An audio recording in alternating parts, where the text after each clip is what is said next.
Hello students, स्वागत है आप सभी का। देखिए, आज के इस वीडियो में हम लोग गॉस थ्योरम और उसका प्रूफ देखने जा रहे हैं। सीबीएसई पॉइंट ऑफ व्यू से बहुत इंपॉर्टेंट टॉपिक है।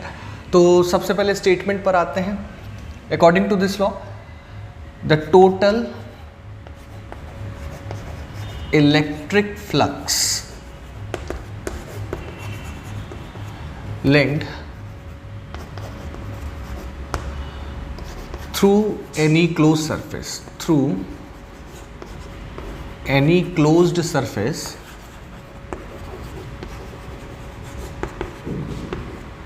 is always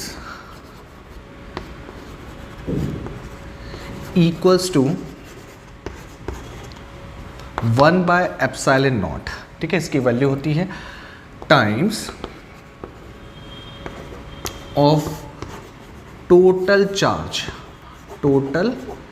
charge enclosed in that surface. एक बार मैं स्टेटमेंट लिख दूं, फिर मैं आपको समझा दूंगा। Enclosed in that closed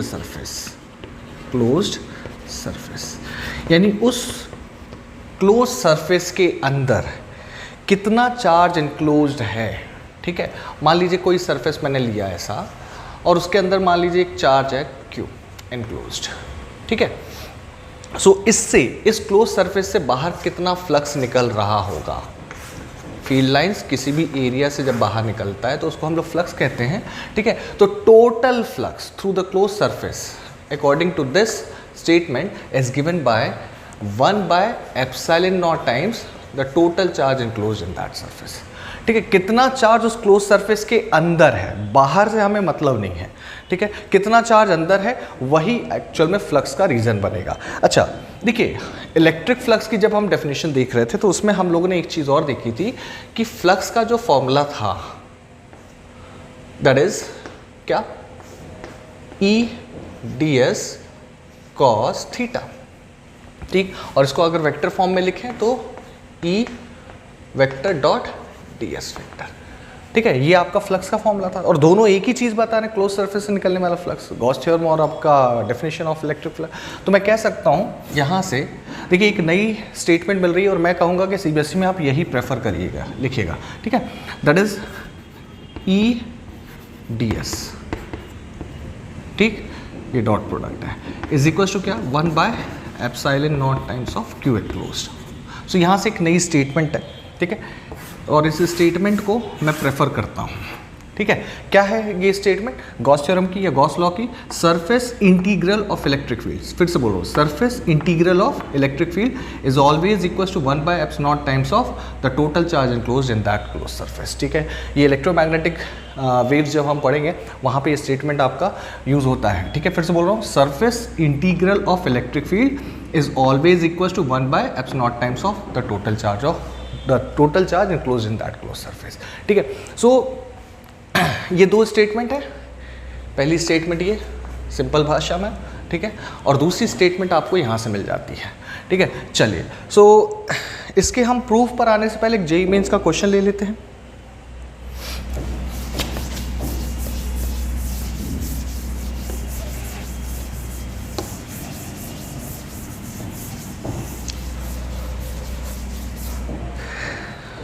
question कुछ ऐसा था, ये 4 सरफेस दिए हुए थे।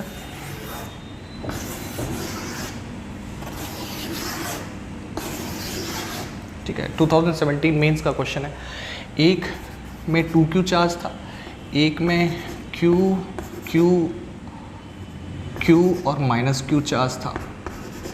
ठीक है, ये A surface, B surface, C surface, इसमें था आपका 8Q -4Q और -2Q।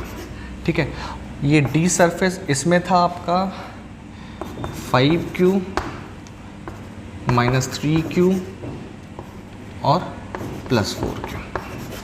ठीक है, ABC यानी मान लीजिए इससे फ्लक्स है linked phi A, phi B, phi C, phi D। बताओ, इसमें पूछा गया कि इन चारों में रिलेशन क्या, तो साफ दिख रहा है भाई, कोई टेंशन वाला क्वेश्चन नहीं था। इससे फ्लक्स कितना होगा, तो हम कहेंगे भाई इसमें आ जाएगा टोटल चार्ज कितना इनक्लोज है, 2Q बाय एप्सिलॉन नॉट। ठीक है, इसमें टोटल चार्ज कितना है, तो हमने कहा भाई देखिए Q Q Q और ये minus Q divided by epsilon not, यानी ये कितना आ जाएगा, that is 2Q by epsilon not. दोनों के फ्लक्स बराबर हो गए। यहाँ भी चेक कर लीजिए टोटल चार्ज कितना आ रहा है, 8Q, 4Q बचा, 2Q बचा, यानी ये हो जाएगा क्या, 2Q by epsilon not. JEE mains का क्वेश्चन है ये, और ये है आपका 2Q बाय एप्सिलॉन नॉट। ठीक है, अंदर हमें अंदर वाले चार्ज से मतलब, इससे बाहर से मतलब नहीं है। तो ये हो गया आपका जेईई मेंस का क्वेश्चन। ठीक है, चलिए एक बार जल्दी से प्रूफ देख लेते हैं गॉस थ्योरम का, बहुत इंपॉर्टेंट है। अब प्रूफ के लिए मैंने लिया एक पॉइंट चार्ज और उसको बंद किया मैंने एक स्फीयर में। ठीक है, एक पॉइंट चार्ज ले रहा हूँ, मान लीजिए ये है, सेंटर पे रखा है। ठीक है, और उसको मैंने एक स्फीयर में बंद किया, इनक्लोज किया। निकलने वाला जो फ्लक्स होगा अकॉर्डिंग टू गॉस थ्योरम कितना आना चाहिए इस स्फीयर से, वो Q बाय एप्सिलॉन नॉट आना चाहिए। ठीक है, क्योंकि Q कितना है, वो that is total charge enclose in the sphere कितना है, दैट इज Q। ठीक, सो ये हम लोग को प्रूफ करना है, लेकिन यूज़ क्या करेंगे हम लोग, जो हम लोग फ्लक्स का फॉर्मूला जानते हैं, EDS cos थीटा। तो यहाँ से हम यहाँ तक पहुँचेंगे। ठीक है, और जब ये फॉर्मूला यूज़ करूँगा तो ऑब्वियस बात है मुझे क्या क्या एक एलिमेंट लेना पड़ेगा।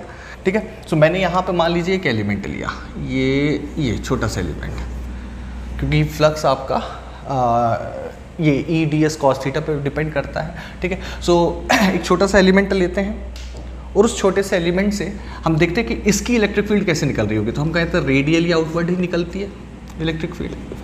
ठीक, अच्छा इसका नॉर्मल भी इसी डायरेक्शन में होगा, कितना, DS। ठीक, क्योंकि किसी भी एरिया का नॉर्मल उसको वेक्टर फॉर्म में कैसे बनाते हैं, उसका नॉर्मल लेते हैं हम लोग। अच्छा यहाँ पर थीटा क्या आ रहा है, दोनों रेडियली आउटवर्ड हैं, यानी थीटा कितना हो जाएगा, 0 डिग्री। बात समझ रहे हैं, कहीं भी ले लो यार एलिमेंट, यहाँ पे ले लो। ठीक है, सो रेडियली आउटवर्ड आपकी इलेक्ट्रिक फील्ड होगी और यहाँ का नॉर्मल भी ऐसे ही होगा रेडियली आउटवर्ड, यानी हर जगह थीटा कितना आना है, 0 डिग्री आएगा। तो अगर मैं इस छोटे से एलिमेंट से फ्लक्स की बात करूं, तो छोटा सा एलिमेंट है तो छोटा सा फ्लक्स, ये आ जाएगा क्या, EDS cos 0 डिग्री। cos 0 कितना होता है, 1। ठीक है, तो d फाई हो जाएगा आपका EDS। अगर मेरे को पूरे स्फीयर से चाहिए फ्लक्स, ठीक है, तो मेरे को क्या करना पड़ेगा, इंटीग्रेटिंग बोथ साइड्स। ठीक है, चलो कर देते, d फाई का integration is equal to EDS का इंटीग्रेशन। मैंने क्या कहा था, यहाँ से स्टार्ट करेंगे पहुँचेंगे वहाँ तक। ठीक है, तो ये प्रूफ हो जाएगा। E क्या है, दैट इज इलेक्ट्रिक फील्ड किसकी, पॉइंट चार्ज की, और हम लोग जानते हैं पॉइंट चार्ज की इलेक्ट्रिक फील्ड क्या होती है, Q upon 4 pi epsilon not r²। R क्या है, दैट इज ये रेडियस। मैंने क्या कहा, कैपिटल R ले लो, स्मॉल r ले लो।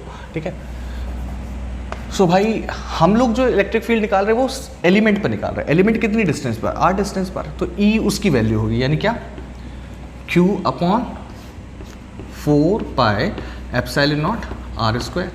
ठीक है, इनटू DS। और इंटीग्रेशन में खासियत होती है भाई, जो कांस्टेंट होता है उसको बाहर निकाल देते हैं। तो देखो भाई Q, आप एलिमेंट कहीं भी ले लो, Q तो चेंज नहीं होने वाला। 4 पाई एप्सिलॉन नॉट खुद में कांस्टेंट होता है। R, हर एलिमेंट की डिस्टेंस क्या होगी, वो सरफेस पे ही होगा, स्फीयर के डिस्टेंस कितनी होगी, R ही होगी, यानी सब कुछ कांस्टेंट है, यहाँ पर बाहर आ जाएगा। तो ये d फाई का integration, that is total flux.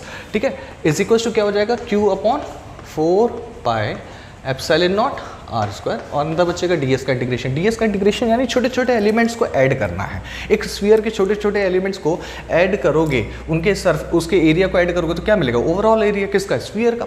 ठीक है, यानी ये DS का इंटीग्रेशन क्या हो जाएगा, S, Q upon 4 pi epsilon not r² into S।